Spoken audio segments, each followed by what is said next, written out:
Boa noite, boa noite. Boa noite. Queremos Boa acolher noite a todos que estão assistindo e estão conosco acompanhando este momento de live da Arquidiocese de Pelotas. Queremos agradecer a todos que nos acompanham. Só fazendo uma breve apresentação do que é essa live. Esse projeto Partilhando, ele tem a intenção que a gente possa dar prosseguimento ao cuidado espiritual dos fiéis da nossa Arquidiocese de Pelotas, especialmente nesse período de pandemia e isolamento social. Então, o projeto Partilhando quer ser esse momento de socialização de informações. Vão participar dessa transmissão, junto comigo, Lupe, o professor Manuel Jesus. Boa noite, Manuel. Boa noite, Lupe. Boa noite, Padre Martinho. Boa noite. E também o nosso convidado dessa noite, que é o Padre Martinho Lenz, que é sacerdote jesuíta, doutor em Ciências Sociais pela Pontifícia Universidade Gregoriana de Roma, foi por 2 períodos assessor da Pastoral Social da CNBB, reitor também do Colégio Pio Brasileiro em Roma, e atualmente ele é capelão da Universidade Católica de Pelotas e membro do Colegiado de Coordenação de Pastoral e de outros conselhos, né? Boa noite, Padre Martinho. Boa noite, Lupe. Boa noite a todos os companheiros aí. Sim, Manuel Jesus. O tema da nossa conversa de hoje, então, é a ação pastoral em tempos de pandemia. E, Padre Martinho, a gente gostaria de começar essa conversa fazendo assim uma primeira pergunta, né? Como é para o senhor, né? Nesse período de pandemia, a nossa igreja, ela está fechada? Não, eu creio que ela está muito aberta, embora haja esse isolamento social, esse distanciamento. Nossas celebrações, por exemplo, né, nas igrejas, elas são à distância, né? Elas se realizam lá com um pequeno grupo e depois as pessoas podem assistir também às missas que o senhor arcebispo celebra.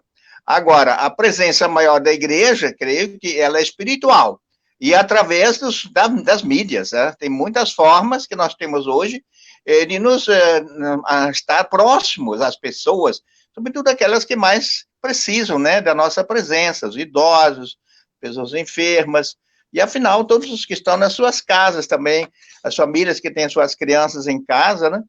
Então, eu acho que há um cuidado, né? E nesse sentido, eu acho que nós estamos vivendo de uma outra forma a campanha da fraternidade esse ano, Fraternidade e Vida, o Dom e Compromisso. Padre Martinho, o senhor tocou na questão da campanha da fraternidade, tá? E ela leva a titulação da campanha que foi Viu, Sentiu Compaixão e Cuidou dele. Os cuidados com o outro, que essa pandemia está nos provocando para isso, exatamente para isso, né? Quer dizer, olha, hoje a gente está enfrentando esse problema e seguidamente a gente ouve as pessoas dizerem que, mas não chegou perto de mim, eu não conheço ninguém muito próximo, né? Agora, hoje pela manhã, uma pessoa dizia, não, já tem um familiar nosso em tal lugar que já teve problemas com a pandemia. E a gente vai cada vez mais sentir isso. Como é que a igreja lida com essa questão do cuidar, né, das pessoas? Porque a pastoral social é exatamente isso, cuidar das pessoas, né? Como é que a igreja está lidando com isso? Eu creio que nosso lema, né, da campanha da fraternidade é Viu, Sentiu Compaixão e Cuidou dele. Eu creio que esse lema está nos acompanhando também nesse tempo da pandemia. Tá? Primeiro, a gente está vendo essa realidade acontecer, né, Brasil afora, mas na nossa diocese, nas nossas paróquias, nossas comunidades, e a gente procura estar ao par do que está acontecendo. A primeira coisa é olhar, sentir compaixão. Eu creio que está havendo uma atenção, sobretudo com as pessoas que mais necessitam de cuidados, né? E depois, cuidar, né? Eu acho que a igreja também está fazendo ações pastorais, ações caritativas, que venham ao encontro das necessidades das pessoas hoje, né? Eu acho que isso está acontecendo, graças a Deus, né? Então, eu creio que nós podemos já, inclusive, pensar um pouco quais são essas ações que estão sendo realizadas na nossa arquidiocese, nas várias dimensões, tanto da parte, né, na parte espiritual, como também no cuidado, né, da manutenção das pessoas. Lupe?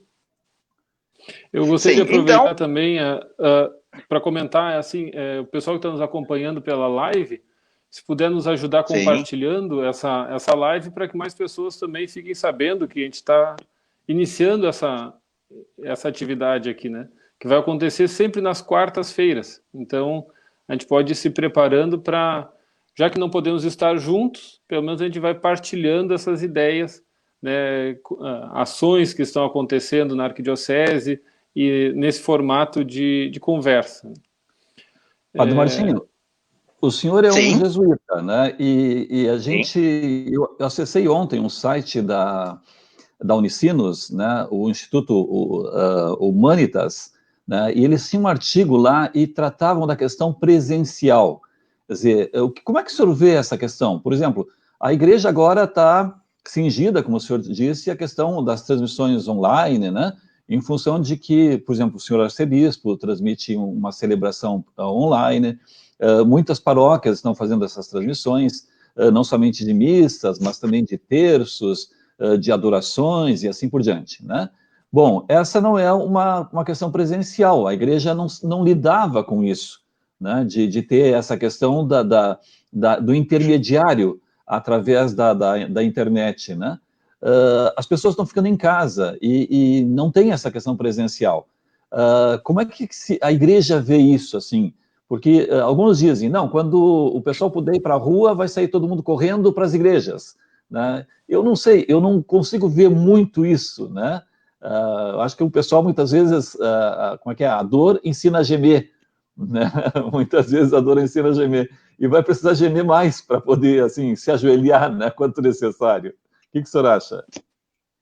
perfeitamente. Eu acho que, Manuel Jesus, esta é realmente a questão que nos está desafiando hoje, né? Como tornar esta, né, nossa presença espiritual real dentro da vida das pessoas, né? Porque eu acho que quando celebra um padre, o próprio arcebispo celebram a Eucaristia, as pessoas que assistem através de canais através da internet, eles estão presentes de maneira espiritual. E isto nós temos que nos dar conta que isto é muito real.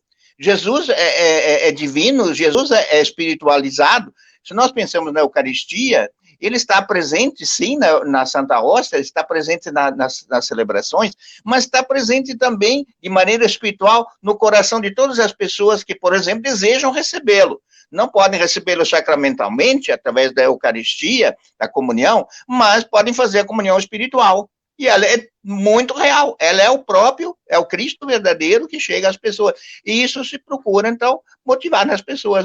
Ativem essa dimensão, vivam isso. Vocês, ao assistir à missa, vocês estão participando espiritualmente do sacrifício de Cristo renovado, nesta Eucaristia que vocês estão vendo, participando dessa forma, né?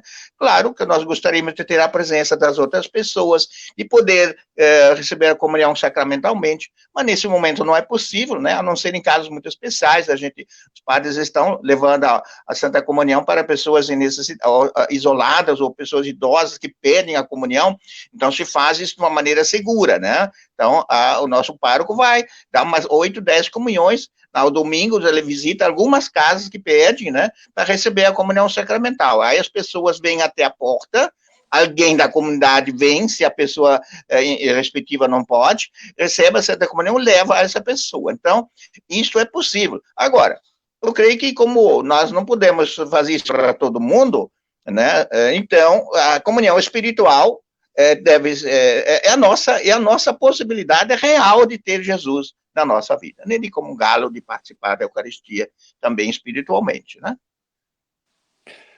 Eu colocaria que ainda, Padre Martinho, uma das formas, a gente pode estar notando muito a presença real de Jesus ressuscitado nesse momento, tem a ver com aquele versículo dos discípulos de Emaús, né, que identificaram Jesus ao partir o pão.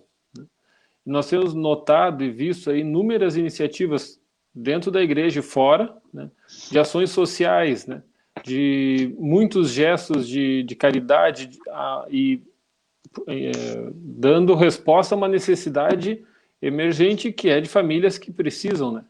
Muitas famílias estão Nós temos visto relatos, por exemplo, lá do Instituto de Menores, que a cada dia tem fila, né, para receber, fila de 100, cento e poucas pessoas, famílias, né, para receber doações, né, porque precisam, né? Então, nesse partir o pão também nós podemos fazer esse contato com o Jesus ressuscitado. Né? Esse partir Perfeitamente. do pão, eu acho que partiu a imagem. Nós estamos voltando agora com o Padre Martinho e estamos voltando agora com o Lupe. Vamos ver se tem áudio e tem...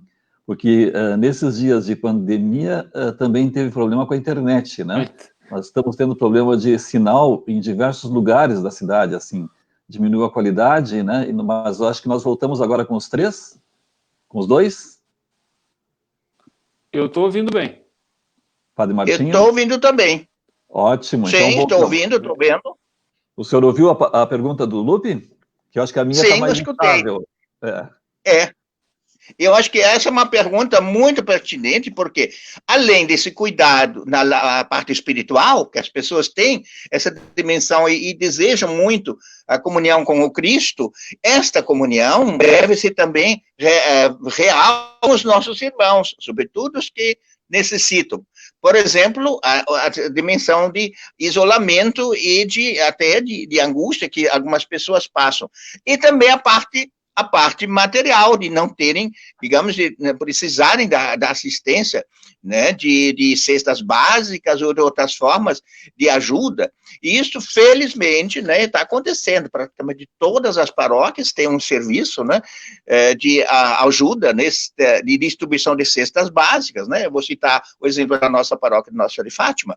Temos 130 cestas básicas que sempre vinham sendo distribuídas, elas estão continuando a ser distribuídas, e ainda temos outras pessoas, outras famílias que a gente ficou sabendo, porque nos bairros existem grupos de ajuda, e eles então sabem, aí tem uma família que está precisando também, então a gente procura também conseguir algo a mais para atender, e as próprias famílias se entreajudam, isso é muito bonito. Então, acho que esta consciência existe, tanto no nível de paróquia, como também, e aí nós temos uma ajuda certamente do Banco de Alimentos, né, Madre Teresa de Calcutá, eles nos dão a metade dessas cestas, a outra metade é arrecadada através de ações e de contribuições, né, do pessoal, e isso continua acontecendo, felizmente, assim como também, né, para instituições, né, eu vou dar 2 exemplos, um deles é o que já foi citado no Instituto de Menores, né, aí a Patrícia, né, e o próprio Padre Marcos nos dizem, né, são mais de 200 crianças e as suas famílias, e graças a Deus não tem faltado, praticamente todos os dias, tem gente que chega lá e deixa lá na porta da entrada do Instituto Menores, deixa lá a sua doação, e tem tido, né, o suficiente para atender essas crianças e as suas respectivas famílias. Isso é bonito. E a outra é, por exemplo, campanhas como a APECAM. Eu sou assistente do Movimento Familiar Cristão, e nós estamos fazendo uma campanha de arrecadação de alimentos e outros, sobretudo material de higiene, né, para as pessoas com câncer. A APECAM atende muitas pessoas e diminuíram as contribuições nesse período, né? Então, eles fizeram esse apelo, e esse movimento familiar cristão está fazendo uma ação, uma campanha, né, entre os 12 grupos que nós temos de casais, estão se cotizando, estão se organizando, recolhendo o material, entregando lá na APECAM. Então, eu acho que há muita sensibilidade e muito cuidado, né? Aí está a campanha de fraternidade sendo vivido na prática, né? Cuidado com aqueles que precisam, né? Tanto os que passam necessidade de alimentação e saúde, como aqueles também que vivem deprimidos, né? Ansiosos. Com esses a gente tem outras formas de poder ajudar, né? Desde a nossa... Caiu aqui? Não, estamos lhe ouvindo. Não, estou lhe ouvindo. Desde por exemplo, em Porto Alegre, agora, nós soubemos que foi lançado uma ação, telefone solidário, agora voltou. O telefone solidário, né, em Porto Alegre, foi, na segunda-feira passada, começou esse serviço de escuta e oração, né? E aí, já no primeiro dia, são 50 voluntários, né, que praticamente 16 horas por dia estão à disposição, para ouvir e escutar as pessoas que têm alguma preocupação, que às vezes estão angustiadas, ou simplesmente querem desabafar, né? E depois, né, também oferecem, se a pessoa mostra essa sensibilidade, um momento de oração. Então dizem, vamos orar então juntos, vamos pedir muito a Deus, né, que Ele possa lhe proteger, lhe ajudar, sua família. Então, essa dimensão também espiritual, ela é muito importante. Isso acontece lá. No primeiro dia, teve mais de 40 chamadas, né? Mostra que há uma necessidade. Aqui em Pelotas, nós temos também possibilidades, por exemplo, na Universidade Católica, né? Nós temos a UNAI, que é o Núcleo de Atendimento aos Alunos, e nós temos um telefone aí também, né? Então, alunos que estavam realmente assim, preocupados, às vezes angustiados, eles têm ligado lá, e as psicólogas nossas, as duas psicólogas, têm atendido. Então, eu acho que tanto a universidade como outras instituições estão atentos também a essa dimensão da necessidade espiritual das pessoas, né? Padre Martinho, eu ia citar para o senhor, a Caritas também continua realizando trabalho nessa área do recolhimento de material aqui na diocese, né? E o senhor citou... Perfeitamente. E o senhor citou institutos menores, o Padre Marcos, e eu me lembrei que nessas lives também as irmãs carmelitas têm feito transmissão às 7 horas da manhã da missa, que é celebrada lá, né? Porque durante um bom tempo foi o Padre Marcos, né? E agora está sendo o Padre... José. Lá do Laranjal, o Padre... tá. Enéas. Padre Enéas. Mas, Padre Martinho, eu queria lhe fazer uma outra pergunta. O senhor citou a respeito da questão de atendimento, e uma das questões que foi colocado nesse artigo do Humanitas foi a questão da discriminação, né, que as pessoas que estão sendo contaminadas estão sendo discriminadas. Aí, até hoje pela manhã, uma pessoa que conversava comigo contava o caso de familiares que estavam tendo coronavírus, e elas dizendo que a preocupação era exatamente essa, assim, né? Porque quando as pessoas sabem que alguém está contaminado, parece assim que pegou lepra, né? Vai ser banido da sociedade, tirado da sociedade. E aí, até o artigo do Humanitas citava aquele texto de Jesus que uma pessoa estava doente, né? E aí perguntava, mas afinal, quem é que pecou para que essa pessoa tenha ficado assim, né? E Jesus vai dizer assim, não, ninguém pecou. Né? Quer dizer, não está se criando assim uma paranoia, né? A gurizada brinca muito com a história de noia, para cima dessa questão social, que é uma pessoa que precisa do enfrentamento assim, de um respeito humano, de um carinho humano, né?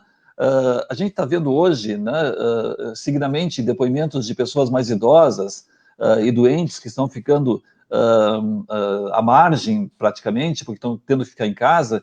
Então, elas estão entrando em depressão, como o senhor disse, então precisando de cuidados, e daqui a pouco precisando só de uma coisa muito simples, uma ligação telefônica, né? Um contato na tela para poder conversar um pouquinho com alguém. Será que não está precisando disso, Padre Martinho? Sim, eu acho que isso é uma necessidade, e nós até na reunião agora dos presbíteros, vamos ver se a gente conversa, se há possibilidade de nós termos um serviço semelhante a esses que há em Porto Alegre. Embora esse serviço de Porto Alegre está aberto e tem recebido chamados de outras dioceses, ou pessoas que, né, porque eles fizeram uma boa divulgação daquela situação lá, e inclusive do telefone, né? Eu tenho até esse telefone solidário, foi bastante difundido por aí, né? Eu posso dar até o número, né? O número é 33 20 3800, né? Com prefixo de Porto Alegre, 51. Então, 51 33 20 3800. E esse é o serviço de escuta e que está aberto a todos, inclusive outras religiões. Eles têm recebido chamados de fora do estado, né? Porque pessoas souberam que ele existe isso, né? Então, podemos divulgar esse serviço na nossa arquidiocese para que as pessoas possam acessar, mas também ver se nós podemos ampliar, por exemplo, essa escuta que está tendo lá na Universidade Católica, essas duas psicólogas, que tem um telefone solidário, né? Então, acho que essa necessidade sim existe, e o problema da discriminação, realmente, eu acho que isso está ocorrendo, pessoas que têm o coronavírus, né, ou que tiveram suspeita, né, elas podem ser consideradas assim, mas são leprosas, né, fico longe delas. Não, eu acho que nós temos que tratá-las de maneira justa, humana, ao mesmo tempo dando-lhe chance, claro que eles vão ficar num certo isolamento, né, até nas casas, porque não é necessário que a pessoa seja internada, né, só se tem sintomas graves, né, senão fica em casa e com os devidos cuidados que é preciso ter, né. O problema acontece, então, mais naquelas casinhas, nossos bairros pobres, né? Como é que tu vais isolar uma pessoa naquela situação, né? Mas, se tivermos essa possibilidade, se houver essa possibilidade, essa pessoa, mesmo vivendo, né, na sua casa, no seu espaço isolado, pelo menos distanciado, né? Isso eles teriam que ver, que dentro de casa é possível viver bastantes pessoas, mas guardando um certo distanciamento. Tá? São 2 metros entre uma pessoa e outra. E, se é o caso, essa pessoa, por exemplo, que foi contaminada, usar a máscara, né? E ficar, né, ter cuidado. Mas não ser por isso discriminada. Não, você tem um direito e tem um cuidado todo especial com você. Né? Que então nós vamos ficar sempre atento, né? Que você tenha tudo que precisa, né? Se houver sintomas graves, sim, então nós temos que levá-la a uma UPA, né? Mas se não, ele fica em casa e com todos os cuidados da quarentena, né? Dentro de casa, né? Então acho que a questão realmente é não discriminar as pessoas pelo fato de terem contraído o coronavírus. Não. Porque a maioria das pessoas, como sabemos, não vai morrer por causa do coronavírus, nem terá esses sintomas graves, né? São né, uma porcentagem pequena, tá? Que vai ter esses sintomas, poderá ter esses sintomas, né? Então, depende também, e aí vem uma outra advertência, das pessoas terem uma vida saudável, né? Mesmo aquelas que ficam agora nesse isolamento, tanto na alimentação, como na questão do sono, de 7 a 8 horas por noite, não perca o seu sono. Terceiro, faça um banho de sol, porque muitas casas têm um espaçozinho lá, tu podes ir lá na janela e tal, toma um solzinho por dia, isso é importante, né? E tantas outras coisas que são cuidados elementares, porque o que vai nos salvar neste coronavírus são as resistências do próprio corpo, né? Os anticorpos que nós criamos, e esses serão bem mais eficazes se o teu corpo estiver saudável, se você estiver bem alimentado, bem dormido, né, bem descansado, se você continuar a fazer ginástica, tiver também o seu corpo, né, que você, você cuide de um corpo saudável. Então, acho que neste sentido, acho que nós temos todas as condições de nos precaver contra a possibilidade de contrairmos esse vírus, né? Mas nem até pessoas de mais idade, muitas têm sobrevivido, têm superado perfeitamente essa doença, né? E mesmo tendo tido sintomas mais graves, né? Então, eu acho que nós temos não nos apavorar, né? Eu acho que isso é uma das coisas fundamentais. Isto é uma doença grave, isso não é uma gripezinha, mas nós temos que ter, sim, os cuidados, mas ter confiança, né? Não cair numa histeria, isso é verdade, não cair pensar que isso agora, né, é o fim do mundo, não. Nós vamos enfrentar. O coronavírus, inclusive, é muito traiçoeiro, porque não se sabe nem bem o que é e por que ele está com tantas mutações que estão acontecendo desse vírus. Né? Os médicos estão nos advertindo. Então, é bom escutar os médicos, né? As associações médicas, os infectologistas, esses que vão falar. Não aqueles que ficam dando opinião por aí, não entendem, né? E fiquem ainda confundindo as pessoas. Padre Martinho, eu me lembro que desde a época da Conferência de Aparecida, a igreja falava e trazia muito a questão da mudança de época, né? Que nós vivemos uma mudança de época e todos os desdobramentos que isso trazia para a ação pastoral e assim por diante. Mas também naquela época, eu acho que também nem nós, se bobear em janeiro, imaginávamos que hoje estaríamos vivendo uma situação como essa. Dirá em 2007, se não me engano, foi a Conferência de Aparecida, né? Sim, 2007. Será que essa pandemia, a gente poderia dizer assim que ela vem para finalizar esse período de mudança de época e que depois a gente vai ter um novo normal, né? Que não vai ser o mesmo normal que tínhamos antes, né? Ou ela faz parte ainda desse pacote de mudança de época que já se começou lá há tantos anos e e ele vem vindo, e é mais uma característica da mudança de época? Como é que o senhor vê isso? Olha, eu vejo o seguinte, que essa pandemia, realmente é uma coisa inusitada, né? Tem aí um filósofo, o Espósito, italiano, ele disse isso aqui é o primeiro fenômeno verdadeiramente mundial, a primeira catástrofe mundial. Nós tivemos 2 guerras mundiais, mas elas não atingiram todos os países. Este fenômeno, esta pandemia, está atingindo todos os países. Nesse sentido, é um fato assim que nos vai desafiar profundamente para isso que você diz, né? Essa mudança de época, ela está acontecendo e acho que ela vai nos forçar, esta pandemia nos vai levar a uma transformação profunda e esperemos para melhor, né?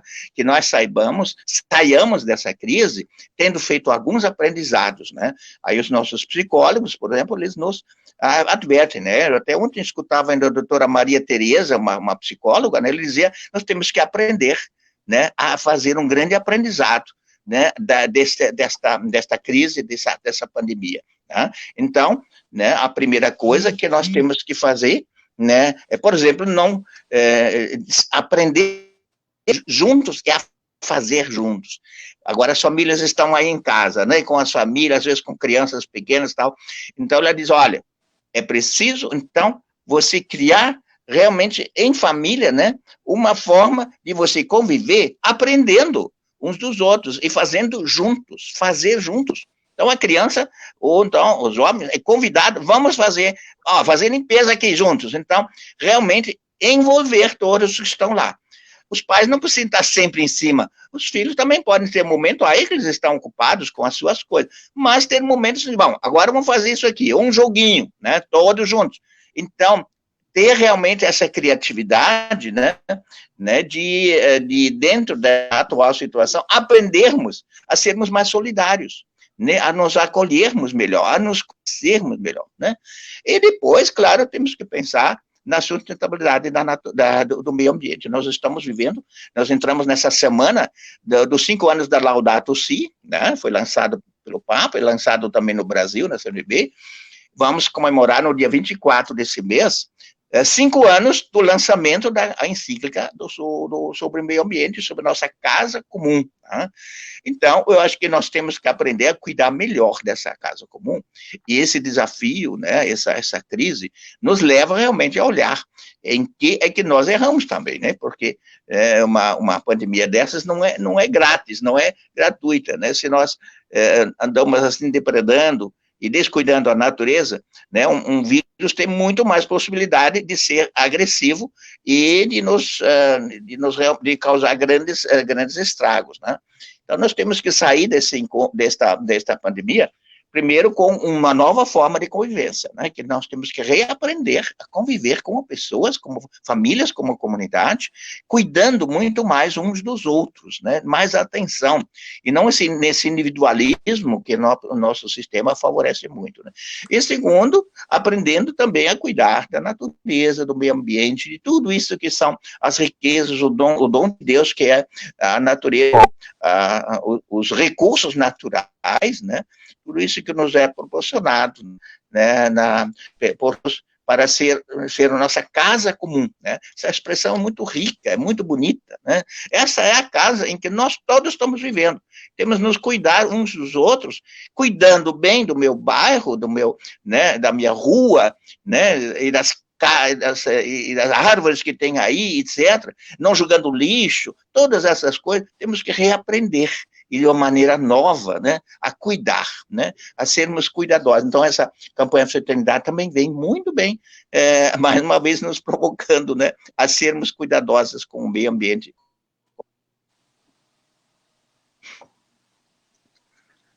Ok, seu Lupe. Isso aí, Manuel. Padre Martinho, muito obrigado pela sua presença, a sua companhia. Foi de uma ilustração, assim, que eu creio que ajudou a todos nós a refletirmos melhor a respeito desta questão. Muito obrigado, Padre Martinho. Eu acho que eu queria dizer uma palavrinha. Aí o Drauzio Varela, esse nosso médico aí, né? Ele deu uma entrevista à BBC do Brasil, né? Recentemente, né? Ele disse assim: acha que o sofrimento é uma pressão para o aprendizado. Nós estamos sofrendo. E isso é uma pressão para nós aprendermos, né? Para nós nos antenarmos. Todos nós vamos perder amigos ou pessoas de família, né? Isso nos vai ensinar que não é possível viver como nós vivíamos até agora, né? Até aqui. Vamos pagar o preço da desigualdade social. O Brasil é um país muito desigual. E essa pandemia não atinge todos igualmente, né? Atinge muito mais as pessoas que não têm, né, as condições também de viver muito apertado, de não ter os recursos, né? As nossas favelas são um lugar, assim, né, muito exposto, né, à proliferação dessa pandemia, né? E é pela primeira vez que temos uma epidemia disseminando em larga escala, num país de dimensões continentais, né? E com tanta desigualdade, né? Então, a naturalização da história das mazelas sociais brasileiras, né, é o principal determinante para uma tragédia, para essa tragédia nacional. Ela ainda vai acontecer, porque nós não estamos no fim desse período, né? Vamos ter junho, julho, são os 2 meses que provavelmente vamos ter muitas mortes, muita gente, e vamos ter que nos preparar para isso, né? O Imperial College, lá da Inglaterra, fez um estudo, constatou que o Brasil é um dos países de maior índice de contaminação, isto é, nós contaminamos, cada contaminado contamina mais 2,8, o que é muito alto. Isso não acontece na maioria dos outros países. E segundo, país continental, e onde essas normas de isolamento, em muitos lugares, não foram observados, né? Em São Paulo está abaixo de 50%, né? Em muitos outros lugares também, no Nordeste, em Manaus, então, nem se fala, é uma tragédia que está acontecendo lá. E tem um colega jesuíta lá, que está dizendo, olha, cada dia a gente vê acontecer mais casos, né? E a situação é muito séria, né? Então, é uma tragédia nacional. E que nós temos que aprender, sim, em primeiro lugar, a tomar uma posição conjunta e enérgica, né? Apoiar as autoridades sanitárias que estão tomando as medidas. Claro que nos lugares onde se cuidou a tempo, é possível já pensar nas medidas de sair dessa situação, né? De diminuir esse isolamento, e poder já, aqui em Pelotas, nós já temos essa possibilidade. Alguns negócios já abriram, é possível, mas sempre com aqueles cuidados, né? Os restaurantes abrindo, mas com metade das pessoas lá, né? E com as mesas distanciadas, né? Essas coisas tem que acontecer, né? Então, eu acho que nós, sim, temos que cuidar muito, né? E aprender dessa nova realidade, dessa situação que é muito desafiadora, né? E eu queria concluir, se é o caso, né, com um depoimento do Adriano Suassuna. Não sei se vocês viram esse vídeo, ele circulou por aí nas mídias, né? É uma entrevista que um jornalista fez com ele em 2018, né? Onde ele perguntava, esse jornalista, né? E é uma provocação filosófica, né? Ele perguntou ao Suassuna: você acredita em Deus? E ele respondeu: eu não conseguiria viver com essa visão amarga, dura, atormentada e sangrenta do mundo. Então, ou Deus existe, ou a vida não faz sentido nenhum. Tá bem. Nós sabemos que Adriano Suassuna, ele se confessa: eu creio em Deus, sim. Porque ou Deus existe, ou essa vida não faz sentido nenhum. E para mim a vida faz muito sentido. Nós temos cada dia esse testemunho, né, que a nossa vida vale, sim, e nós temos que lutar por ela. Não é por nada, né, que as pessoas, tanto no fundo, né, todos querem viver, né, não querem morrer, sobretudo não querem morrer sufocados, né, como essa pandemia causa em algumas pessoas que ficam aí, né, atormentadas. O nosso médico, o meu médico que me atendeu, o José Raimundo, né, está lá em Porto Alegre, há 50 e tantos dias, né, na UTI, né, do Moinho de Vento, resistindo, sobrevivendo. Então, esse vírus ataca todo mundo, até os médicos, né, que são pessoas que estão, normalmente, né, se cuidam e tal, mas ele, claro, atendeu outras pessoas, e, claro, aí ele podia se contagiar, né? Nós sabemos que o Suassuna é autor do Alto da Compadecida, né, do romance Pedra do Reino, né, e foi também um grande defensor e propagador da cultura nordestina. Então, ele acho que deu-nos um testemunho. Eu quero terminar com esse testemunho dele, né? Então, eu não conseguiria viver, diz ele, né, com essa visão amarga, dura, tormentada e sangrenta do mundo, né? Ou então Deus existe, ou a vida não faz sentido nenhum. Eu acredito em Deus. Obrigado, Padre Martinho, pela bela mensagem de encerramento. Muito obrigado por ter sido o nosso primeiro convidado nesse programa de hoje. Né? O Lupe vai anunciar o segundo convidado para a próxima quarta-feira, Lupe? Isso, na próxima quarta, né? Nós teremos a presença aqui conosco do Padre Antônio Regis Brasil. O Padre Regis vai fazer a participação direto de Roma, e aí por isso nós teremos que fazer a nossa transmissão um pouco mais cedo, vai ser às 4h, na próxima quarta, às 4h. E aí depois, claro, a live fica disponível para quem puder participar, ela fica, quem quiser assistir depois pode assistir, né? Que ela fica online ali na página da Arquidiocese no Facebook. Então, quarta-feira que vem, dia 27, às 4h, com o Padre Antônio Regis Brasil.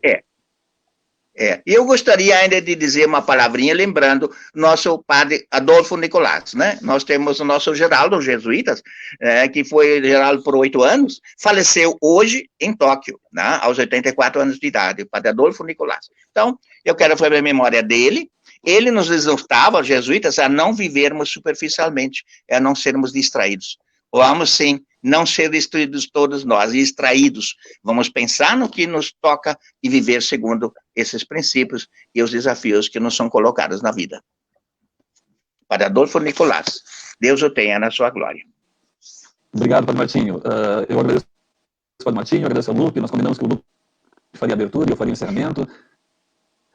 Então, em cima dessa mensagem do Padre Martinho e dessa lembrança, é de que uma coisa certa da questão do coronavírus é de que a nossa população, infelizmente, vai ficar ainda mais pobre. E vai aumentar o desemprego, por exemplo. Então, nós vamos, por isso a gente convidou o Padre Martinho, nós vamos precisar de muita ação social, né? Especialmente das entidades organizadas. Eu sei que tem muitos católicos nos assistindo, mas tem também evangélicos, tem umbandistas, tem espíritas, né?